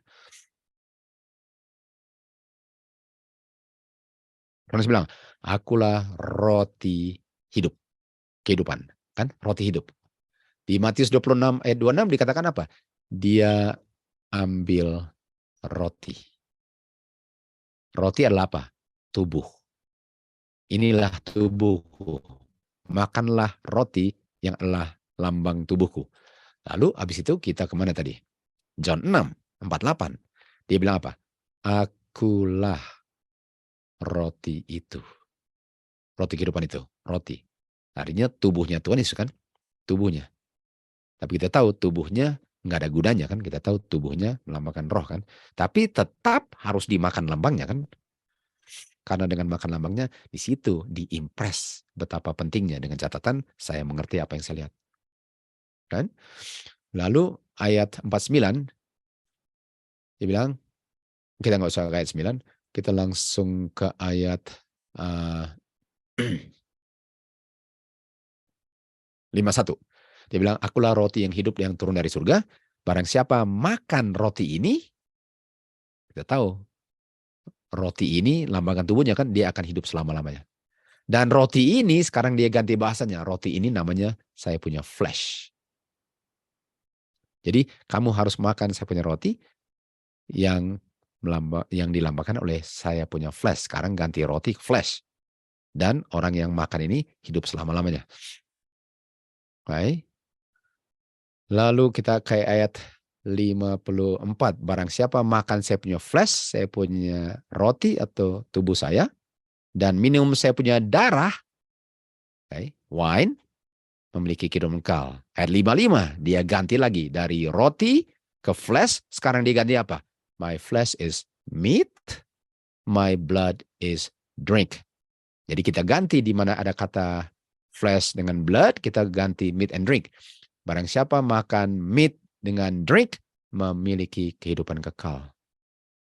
Flesh and blood, meat and drink, itu sama dengan darah dan tubuhnya domba, yang kalau saya bikin itu, make sure saya tahu, saya perlu lihat kayu salib dan karakter Tuhan, the moral law. Dan sementara saya meat and drink, make sure saya bisa lihat itu juga, karena apa gunanya makan dan minum kalau nggak bisa lihat itu. Itu sebabnya orang yang nggak ngerti ini, mereka bilang, apa hubungannya makan dan minum dengan karakter saya dirubahkan? Jawabannya adalah, kamu harus mengerti kenapa harus meat and drink. Jadi karena saya nggak ngerti, bukan berarti itu nggak penting. Itu penting, kamu aja belum ngerti. Okay. Jadi kita lihat bahwa ini sangat penting, sama dengan inilah pengganti dombanya dibunuh. Lalu ada darah dan dia punya daging kan. Inilah penggantinya, karena nggak perlu lagi ceremonial law yang menghasilkan kematian kalau dibuat, tapi melalui kematian kan kita bisa lihat karakter Tuhan. Dan waktu Tuhan Yesus mati di kayu salib, itu ditiadakan karena Tuhan Yesus sudah menggantikan domba, tapi tetap saya harus lihat kematian Tuhan Yesus. Tanpa ada kematian domba, di mana meat and drink lah yang menggantikannya. Kan? Karena saya perlu lihat apa? The light of the knowledge of the glory of God. Oke, sekarang kita ke Kolose 2 ayat 14.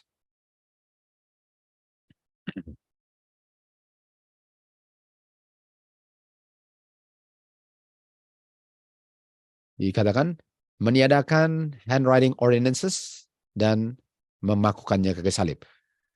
Kalau kita lihat di ESV di sini dikatakan dengan membatalkan catatan hutang. Nah, yang dipakukan catatan hutang yaitu kematian. Artinya yang dipakukan adalah kematian. Bukan yang perlu saya lihat yang adalah kehidupan kekal. Betul? Jadi di dalam ceremonial law-nya itu kasih tunjuk kehidupan melalui acara kematian. Artinya acara kematiannya ditiadakan, dan karena acara mati ditiadakan, jangan dibuang juga kehidupan yang dikasih tunjuk.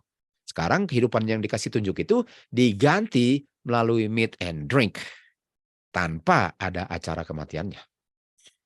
Dan oleh sebab itu, ayat 16 dikatakan apa? Karena ceremonial law atau kematian itu tidak dibutuhkan lagi, dan saya hanya perlu lihat unsur kehidupannya tanpa harus ada yang dibunuh mati, kan? Itu dia bilang apa? Karena itu jangan kamu dihakimi untuk bilang mana domba kamu kalau kamu sedang meat dengan drink. Karena meat and drink itulah unsur kehidupannya yang saya perlu lihat tanpa ada domba, dan Tuhan Yesus harus mati berulang kali. Dan berapa sering saya bikin dia punya meat and drink? Holiday, tahunan, new moon, bulanan, Sabbath, mingguan. Dan ini meat and drink yang dilakukan tahunan, bulanan, mingguan adalah bayang-bayang. Coba baca ya. Tolong baca sendiri. Jangan dengar apa orang bilang kalau sudah rubah katanya. Baca Alkitab bilang. Yang adalah bayang-bayang dari yang akan terjadi nanti.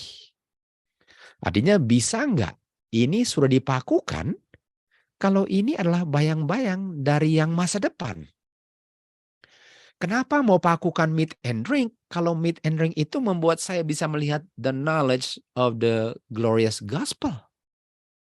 Yang perlu dipakukan adalah dosa, kematian. Itu nggak perlu lagi. Itu saya bisa lihat dalam Tuhan Yesus tanpa harus membunuhnya lagi. Dan sekarang saya bisa lihat kehidupannya tanpa ada domba yang mati. Jangan pakukan unsur kematian yang saya butuhkan untuk keselamatan saya di saat domba ditiadakan. Dan dibilang di sini, dilakukannya berapa sering? Holiday tahunan, bulanan, dan mingguan. Dan ini semua adalah bayang-bayang dari yang belum terjadi. Okay? Ini belum terjadi. Nah, mari kita lihat di bilangan 28 ya. Di bilangan 28 akan dibilang berapa sering kita bikinnya. Bilangan 28. Berapa sering kita buat dia punya meat and drink ini setelah kayu salib. Dan setelah kayu salib sama seringnya sebagaimana dilakukan sebelum kayu salib. Bedanya nggak ada apa, nggak ada unsur domba matinya. Karena Christ sacrificed for us already, sacrifice for us, right? Nggak perlu ada yang mati lagi. Oke, di ayat 4 dikatakan, kamu akan persembahkan domba. Nah, domba nggak perlu lagi kan? Tapi kamu lakukannya kapan? Setiap morning dan evening, artinya setiap hari. Nah, kalau bicara tentang setiap hari, apakah kita lakukan ini setiap hari? Nah, saya mau ambil kutipan ini, lalu saya mau paste di sini ya. Apakah kita lakukan setiap hari ini? Oops, sorry.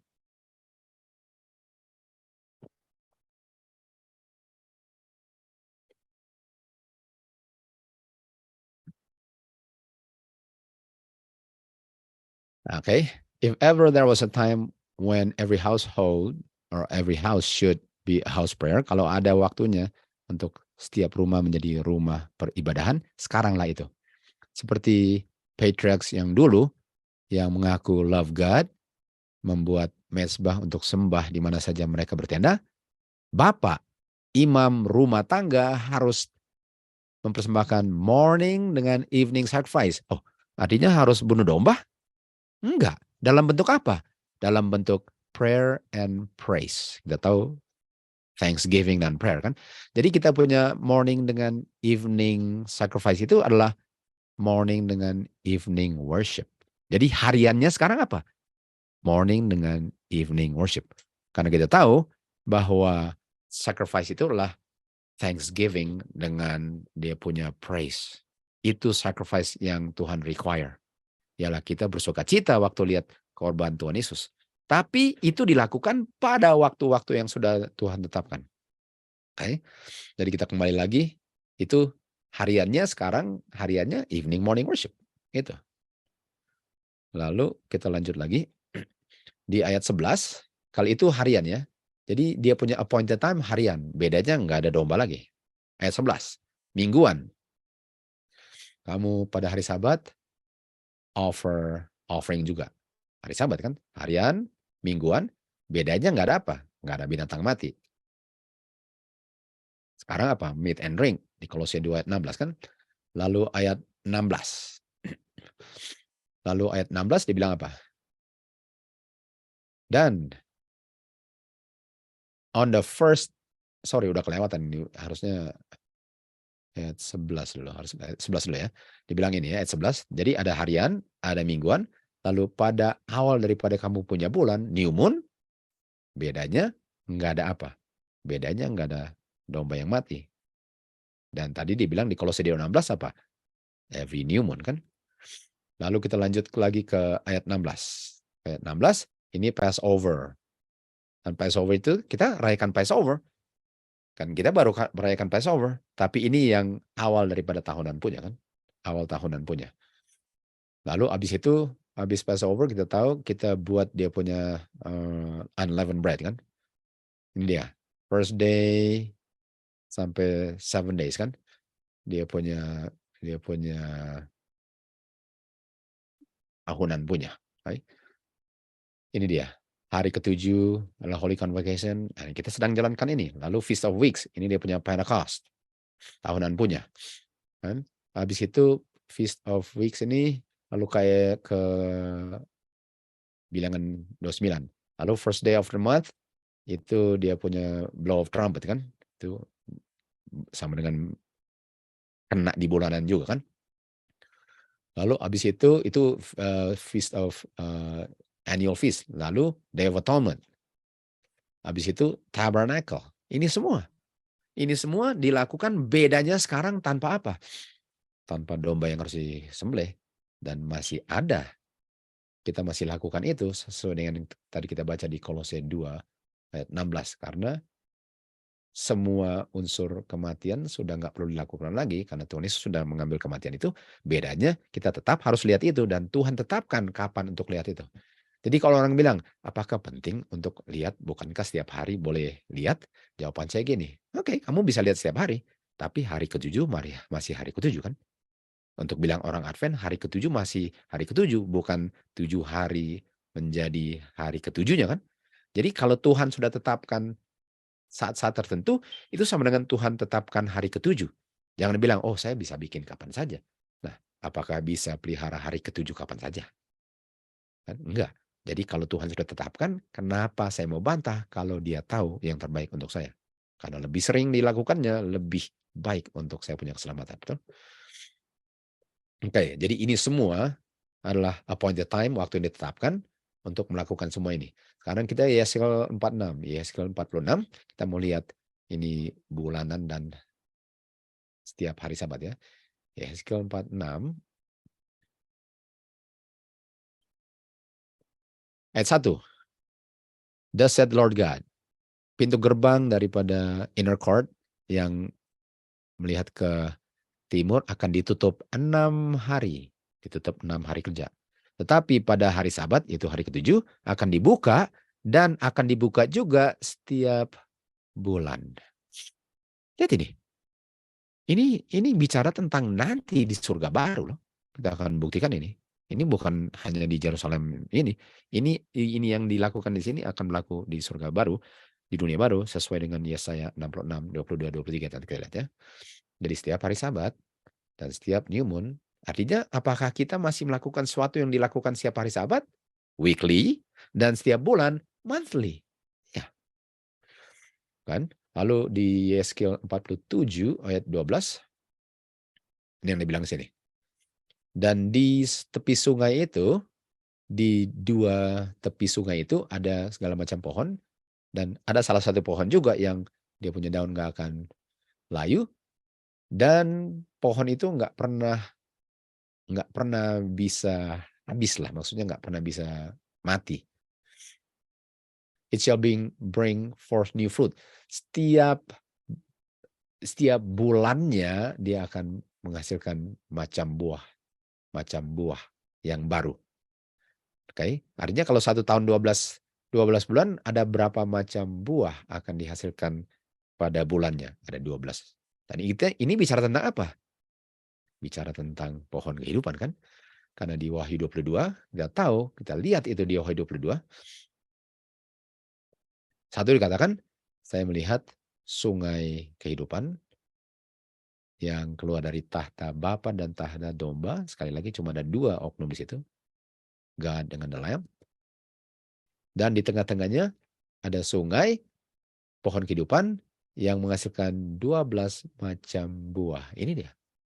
Dan kita tahu bahwa dia akan menghasilkan dia punya fruit every month. Nah, mari kita lihat ya. Ini kata month apa? Ini kata month adalah kodesh. Coba kita buktikan itu. 22 kata month. 12 month, ini kan 3376. Nah, kalau di sini dikatakan month. Sorry, ini setiap bulan kita ke Yehezkiel 47 dulu. Untuk kasih tunjuk bahwa month itu sama dengan new moon. Yehezkiel 47 atau 46, antara 2 itu, coba lihat dulu. 47 12. Ini dia. Sebagai new fruit after its month ini kan. Jadi dia akan, tadi dia bilang every new month. Di Wahyu 22, new month. Sekarang dia bilang to his month. Dan month artinya apa? Kodesh. Dan kata lain daripada month apa? New moon. Jadi buahnya itu akan dihasilkan setiap new moon, artinya bulan ke bulan.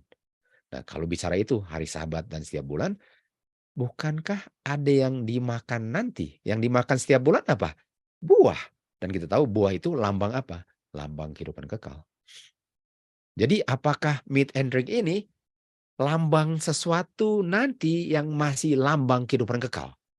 Apakah lambang kehidupan menjadi enggak ada? Enggak. Yang lambang yang enggak menjadi ada lagi adalah lambang kematian waktu kematian Tuhan Yesus. Tapi semua lambang kehidupan akan ada terus, karena bagaimana mau ada bayang-bayang kehidupan kalau kehidupan aslinya enggak ada. Harus ada dong. Dia punya asli, harus ada dong pohonnya kalau ada bayang-bayangnya. Artinya meat and drink adalah bayang-bayang kehidupan kekal.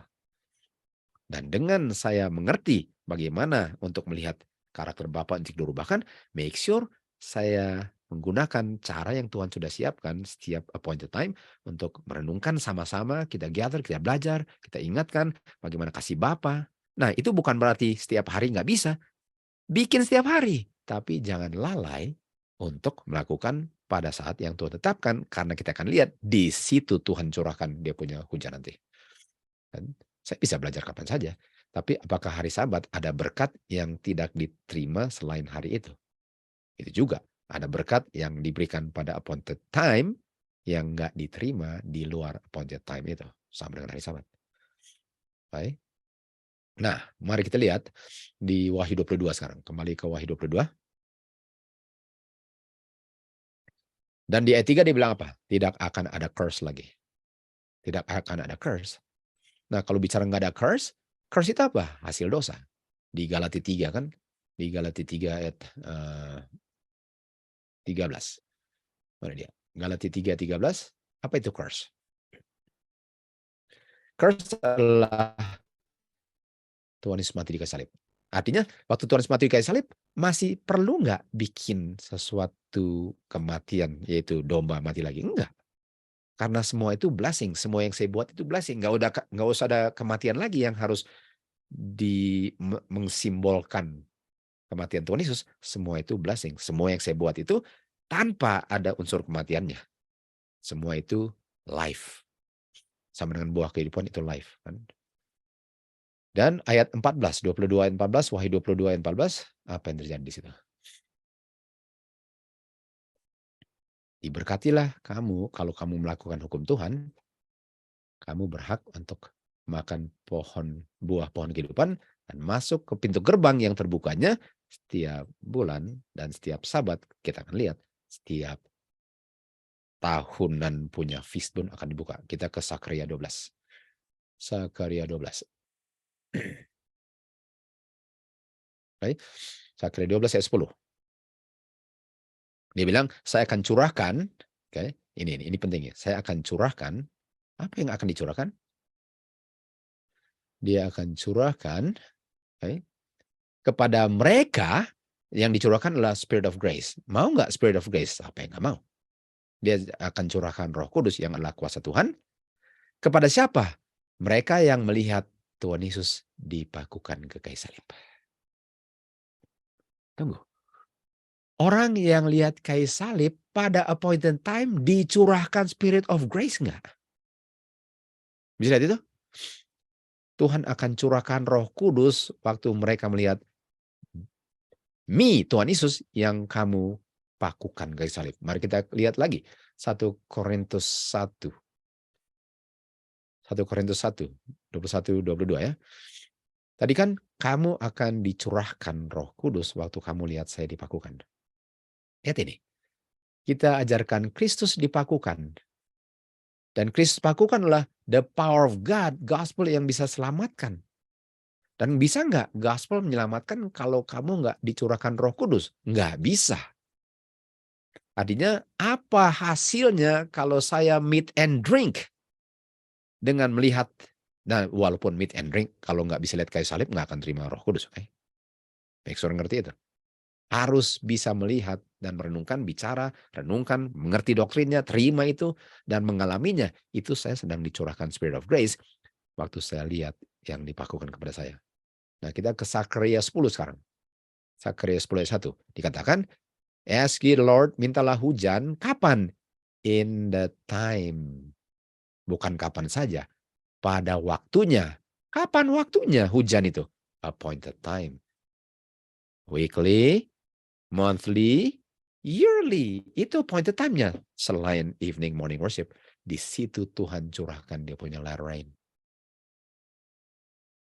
Jadi, apakah ada hubungan meat and drink dengan karakter kita dirubahkan? Sesuai dengan inspirasi rohnya Kristus kepada penulis-penulis Alkitab, termasuk Miss White Testimony, jawabannya iya. Okay. Kita ke Yeskel 9. Okay. Yeskel 9.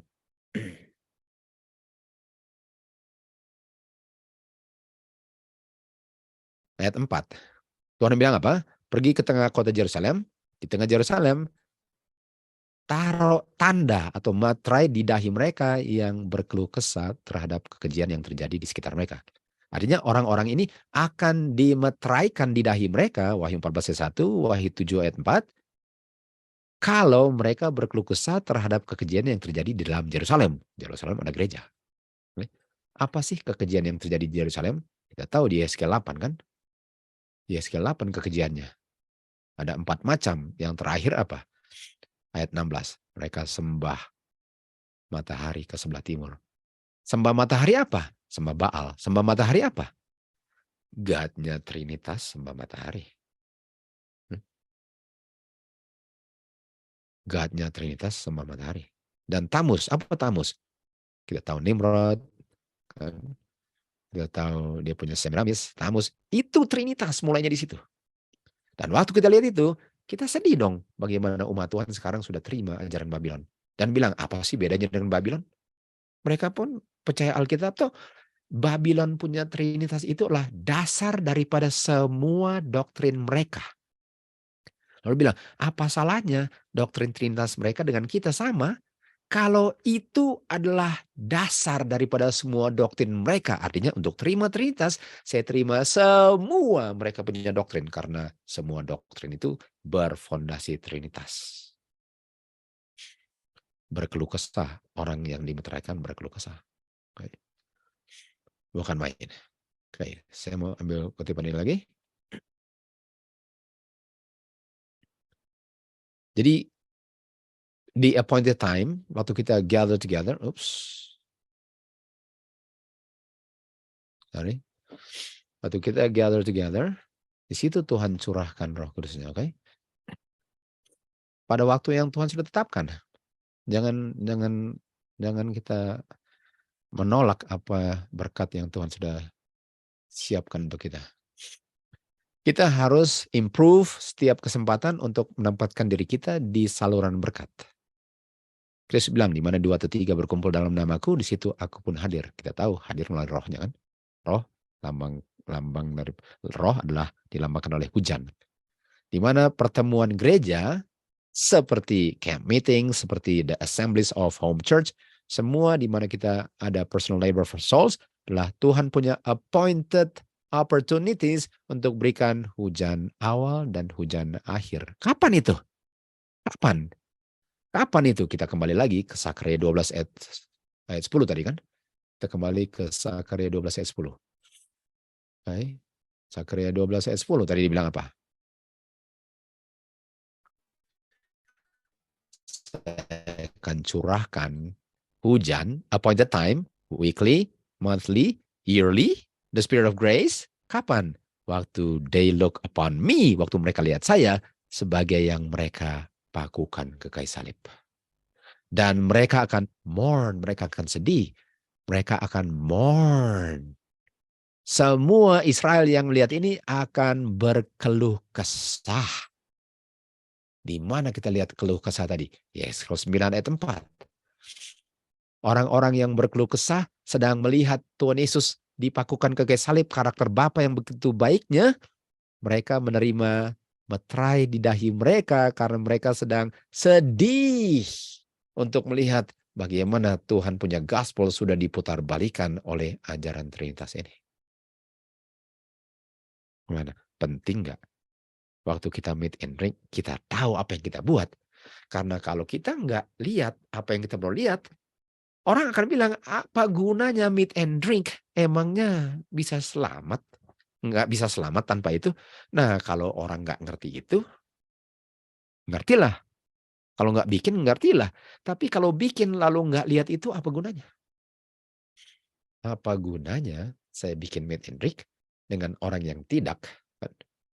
Kalau sama-sama tidak melihat the light of the knowledge of the glorious gospel of Jesus Christ. Christ crucified, the power of God unto salvation. Nah, mari kita ke Ibrani 10 ayat 25. Ibrani 10 ayat 25.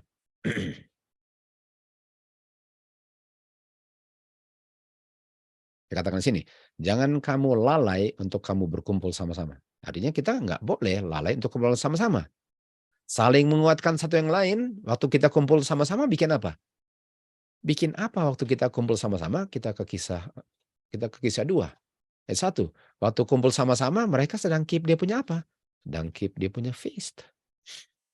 Lalu Roh Kudus dicurahkan. Sementara mereka sedang keep the feast. Betul? Itu kumpul sama-sama. Kita ke Zephaniah sekarang. Zephaniah 2. Dibilang apa? Gather together. Kumpul sama-sama. Gather together. Gather together sebelum ada undang-undang. Kan? Sebelum undang-undang, sebelum Daniel 12:1 laknat dicurahkan, carilah Tuhan. Carilah Tuhan kan. Untuk cari Tuhan apa? Cari Tuhan, cara cari Tuhan gimana? Lihat karakternya kan. Itu yang saya harus cari, karena itu yang saya harus lihat. All you make of the earth. Lalu dibilang apa? Cari righteousness. Kita lihat kan righteousness-nya itu, righteousness Kristus kelihatan kan di kayu salib. Karena disitulah karakter glory. Kata lain glory apa? Righteousness Tuhan kelihatan. Glory-nya di kayu salib. Carilah kayu salib. Kapan kita cari kayu salibnya? When you gather together. Supaya kamu bisa disembunyikan di saat Tuhan curahkan dia punya laknat. Sebagaimana di umat Israel. Mereka disembunyikan oleh tanda di dahi mereka karena mereka makan dan minum tanda dan mengerti apa yang mereka makan dan minum. Nah, kita ke Sakarya 14 sekarang. Sakarya 14. Tibalah waktunya setiap orang akan ke Yerusalem. Dan ini kita akan lihat ini terjadinya sekarang. Kita tahu semua prophets of old bicara tentang zaman kita. Kita akan ke Yerusalem. Yerusalem itu gereja Tuhan. Lambang Yerusalem kan lambang wanita gereja Tuhan. Wahyu 12 ayat 1 itu. Dari tahun ke tahun. Oke. Nah, kita ke Yesaya dulu. Sorry. Kita lari ke Yesaya sebentar. Yesaya 66 ayat 22. Dikatakan di sini, di dunia baru dan langit baru. Oke. Di dunia baru, langit baru. Kita ke Yesaya 21, Wahyu 21. Di dunia baru, langit baru itu nanti telah Tuhan Yesus datang. Artinya bicara dunia baru, langit baru itu waktu Tuhan Yesus datang. Jadi ke Yesaya 66 ayat 22, waktu Tuhan Yesus datang, dari dunia baru ke dunia baru, di dunia baru, dari bulan baru ke bulan baru, sabat baru ke sabat baru, di nanti kita masih buat. Kita masih buat itu. Tapi sebelum itu kita harus buat dulu di bumi kan. Nah, oleh sebab itu kita kembali ke Sakaria 14. Dan ini terjadinya sebelum dunia baru. Orang akan ke Yerusalem, artinya Yerusalem gereja Tuhan. Untuk dari tahun ke tahun, untuk worship the king, untuk pelihara Feast of Tabernacle. Ini tahunan punya. Dan mereka yang tidak mau untuk Yerusalem untuk worship, untuk keep the Feast of Tabernacle, tidak akan terima apa? Hujan. Hujan. Kita ke Sakaria 12 ayat 10. Saya akan terima hujan kalau saya lihat Christ crucified dalam bentuk meat and drink. Meat and drink.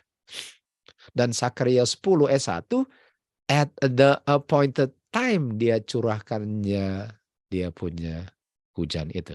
At the appointed time. Betul? Dan di sini dikatakan, kita harus ketemu di mana Tuhan curahkan dia punya light rain untuk assemble. Ini dia. Kapan? At the appointed time. Dan appointed time lihat apa? Lihat meat and drink. Semoga waktu lihat meat and drink, lihat Christ crucified. Disitulah kita harus saling mengingatkan kan. Karena di situ kita terima hujannya. Bukan main saudara-saudara. Bukan main, betul? Lalu kita kembali ke Sakaria 14. Sakaria 14 kita kembali lagi. Kalau orang nggak terima hujan. Kenapa dia nggak terima hujan? Nomor 1, dia nggak assemble untuk bikin itu. Nomor 2, walaupun assemble, dia nggak ngerti bahwa meat and drink itu lambang daripada karakter Kristus yang saya bisa lihat di kayu salib. The glorious gospel. Dan semua orang Mesir yang nggak mau pergi, nggak akan terima hujan. Terima apa mereka? Mereka akan terima plague sama dengan di mana? Di Mesir. Tuhan berikan special ordinance kepada Israel melalui Musa supaya mereka tidak terima plagues.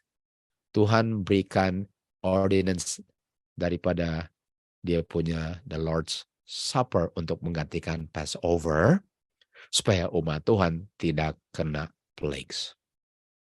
Dan mereka akan kena plagues karena mereka tidak mau keep the Feast of Tabernacle. Inilah penghakiman Mesir. Penghakiman semua bangsa yang tidak mau keep the feast, mereka harus lewat time of trouble dan menerima 7 last plagues. Saudara-saudara, sudah dekat enggak? Apakah sudah dekat waktunya? Di Ulangan 32 ayat 2 dibilang apa? Doktrinku akan jatuh seperti hujan. Artinya lawannya doktrin Tuhan apa? Doktrin Babylon. Doktrin Babylon dilambangkan apa? Wine of Babylon. Sementara Yerusalem sedang minum apa? Wine of Jerusalem. Tuh. Ada 2 macam feast. Anggurnya Babylon atau anggurnya Jerusalem. Ada 2 macam feast yang sedang terjadi di akhir zaman. Thanks to change times and laws. Joel 2. Kita sudah mau habis ya. Joel 2. Joel 2 ayat 31. Dikatakan di sini, 32. Akan tiba waktunya, okay, akan tiba waktunya. Nah, kalau bilang akan tiba waktunya, ini bahasanya sama dengan begini. Coba lihat ya. Di Kolose 2 ayat 17 akan tiba waktunya. Coba saya lihat dulu. Kolose 2 ayat 17. Things to come. Jadi ini untuk yang nanti. Lalu waktu bilang untuk nanti, nantinya ayat 66 ayat 23. Ini shall come to pass. Barang siapa yang akan memanggil akan nama Tuhan akan diseluputkan. Karena di Bukit Sion dan di Yerusalem disitulah keluputannya. Artinya orang itu hanya bisa di-deliver kalau dia di Sion dan di Yerusalem, betul? Dan siapa itu? The remnant. Remnant apa? Anaknya Yerusalem. Anaknya wanita di Wahyu 12, di Wahyu 12:17, remnant. Mereka berada di Zion dengan di Yerusalem, merekalah yang akan di-deliver. Nah, kalau bicara deliver, kita ke Daniel 12 ayat 1. Deliver kan? Pada waktu itu Michael stand up, time of trouble, thy people Zion and Jerusalem akan di-deliver. Plagues, hujannya Tuhan. Kapan? Kapan mereka terima hujannya? At the appointed time. Mereka di-deliver dari time of trouble. Okay. Jadi kita kembali lagi ke Joel 2 ayat 32 tadi. Oops. Semua yang di Zion Jerusalem akan deliver. Nah, lalu abis ini kita kembali, lalu kita ke Joel 2 ayat 23, ayat yang sangat top kan. Bersukacitalah, be glad, children of Zion, atau Jerusalem, rejoice in the Lord, karena dia berikan hujan awal, dia akan berikan hujan awal, dan hujan akhir. Hujan awal kita tahu, in the first month kapan? Kita punya bulan pertama. Sekarang bulan pertamanya. Passover kan mulainya. Dan the latter rain kapan? Sebelum Tuhan datang. Kapan? Feast of Tabernacle. Lambangnya. Karena Tabernacle in gathering. Tuhan kumpul, dia punya panen yang sudah matang. Christ Object Lesson 69 kan. Artinya kita punya feast itu melambangkan kita punya persiapan dengan menerima latter rain, early rain, late rain di waktu-waktu yang Tuhan sudah tetapkan kan. Dan dibilang apa tadi? Orang di Yerusalem akan deliver karena ayat 23 mereka akan terima apa? Terima hujan. Zakaria 12 ayat 10 kan tadi? Dan Zakaria 10 ayat 1 akan terima hujan. Kenapa terima hujan? Karena mereka melihat Christ crucified. Dan disitulah mereka hancur hatinya. Dan waktu hancur hatinya, Roh Kudus bekerja. Ada waktu kita bertemu, kita harus bicarakan Christ crucified, guys. Itu dia punya kunci. Itu gospel, kan? Itu dia punya kunci. Nah, sekarang waktu Roh Tuhan turun, kita ke Efesus 1:13. Efesus 1:13. Apa yang di Efesus 1:13? Saya dimeteraikan oleh Roh Kudus. Artinya, yang meteraikan saya adalah hujan yang saya terima waktu saya lihat Christ crucified, waktu saya meet and drink. Situ saya dimeteraikan. Bagaimana? Lihat. 1 Korintus 5 ayat 7. 1 Korintus 5 ayat 7. Ini pelajaran bisa nggak ada ujungnya, guys. Tapi kita akan kasih ada ujungnya. 1 Korintus 5 ayat 7. Ayat 6 dulu. Dikatakan apa? Purge out their for old leaven. Dia bilang apa? Ini ya. Kristus adalah kita punya Passover. Nah, kata lain Passover sekarang apa? Lord's Supper kan. Tuhan Yesus sekarang sudah disacrifice untuk kita. Sehingga kita sekarang keep dia punya the Lord's Supper tanpa domba. Kan? Tanpa domba. Tapi kita tahu Passover itu namanya apa? Feast. Artinya Kristus adalah kita punya Passover. Di mana feast-nya kita pelihara tanpa domba. Lalu dibilang apa? Oleh sebab itu mari kita keep the feast. Mari kita keep the feast tanpa domba lagi. Dan kalau ada yang bilang bahwa, oh ini spiritual feast. Enggak, ini bukan spiritual feast. Ini bukan feast yang adalah saya punya kehidupan. Ini bukan suatu spiritual di mana saya bisa keep diri sendiri. Mari kita buktikan. Ayat 8 dibilang apa? Therefore let us keep the feast. Lalu dibilang apa? Sorry, ayat mana tadi? Oke, kita ke ayat 8 dibilang mari kita keep the feast. Ini bukan feast spiritual. Dan di ayat 4 dibilang apa? Kapan keep the feast-nya? Sendirian, kapan saja, any day, when ye are gathered together. Waktu kamu gather together. Nah, Ibrani 10 ayat 25 dibilang apa tadi? Ibrani 10 ayat 25 dibilang apa? Ibrani 10 ayat 25. Jangan kamu lalai assemble together. Kapan kamu jangan lalai assemble together-nya? When you keep the feast. Waktu keep the feast, ayat 4, when you gather together. Jangan kamu lalai. Jadi untuk bilang, oh ini spiritual feast, saya keep feast sendiri aja. Ayat ini punya konteks bukan itu. Ayat ini bilang, waktu kamu gather together. Waktu kamu gather together. Dan ayat 11 dikatakan apa? Kamu makan. Ini bukan ya makan firman Tuhan. No, kamu harus makan, tapi jangan makan dengan orang yang dosanya terbuka. Kita belajar kan? Artinya benar-benar makan, berkumpul, dan makan. Apakah mereka waktu keep dia punya Pentecost, apakah mereka sendiri atau sama-sama, dan benar-benar makan apa yang perlu mereka makan. Dengan Rasul Paulus dan semua itu di saat dia keep the feast setelah kayu salib. Benar-benar. Enggak, dia punya spiritual feast. Bukan, kita harus lihat konteksnya. Harinya kita harus lakukan ini. Jadi pertanyaan saya, kita akan ke beberapa ayat lalu kita tutup. Kita lihat Roma 1:16. Roma 1:16 bilang apa?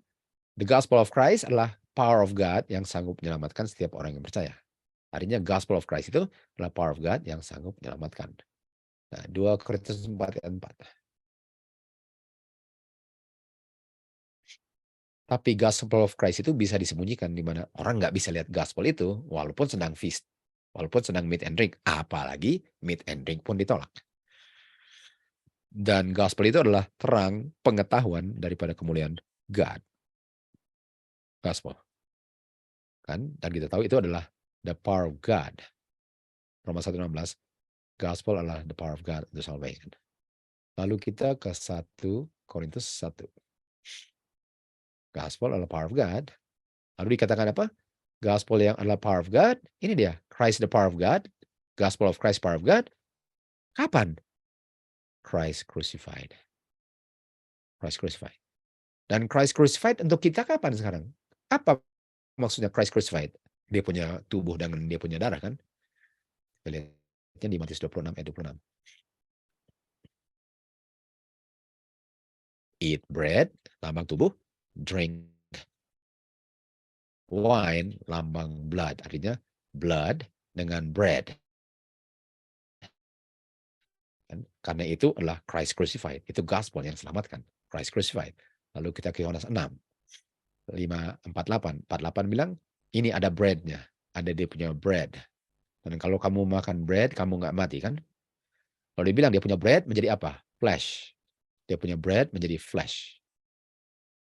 Lalu diganti lagi, kamu minum dia punya blood. Jadi flesh dengan blood, eternal life. Flesh, blood, bread, wine, kan sama kan semua?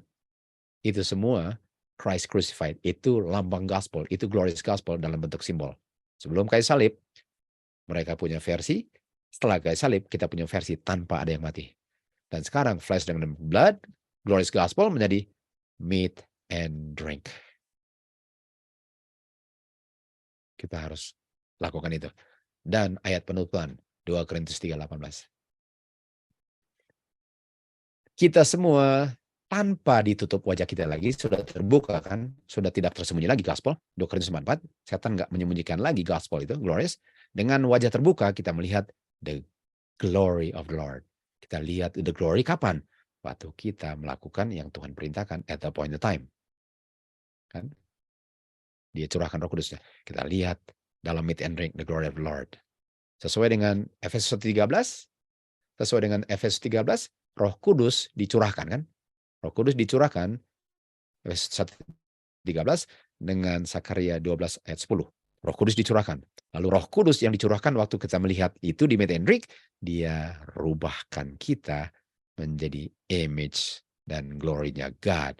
Karakter manusia dirubahkan dengan cara Tuhan dengan melihat the glory of God di kayu salib. Sebelum itu dalam bentuk ceremonial law. Setelah itu dalam bentuk feast. Harian setiap hari kita punya. Mingguan, bulanan, tahunan, waktu kita meet and drink. Untuk setelah kayu salib, meet and drink itu sangatlah Tuhan gunakan sebagai simbol di mana kalau kita bisa melihat kayu salib dalam lambangnya, di situ karakter Tuhan mulai dihasilkan di dalam orang yang percaya. To God be the glory.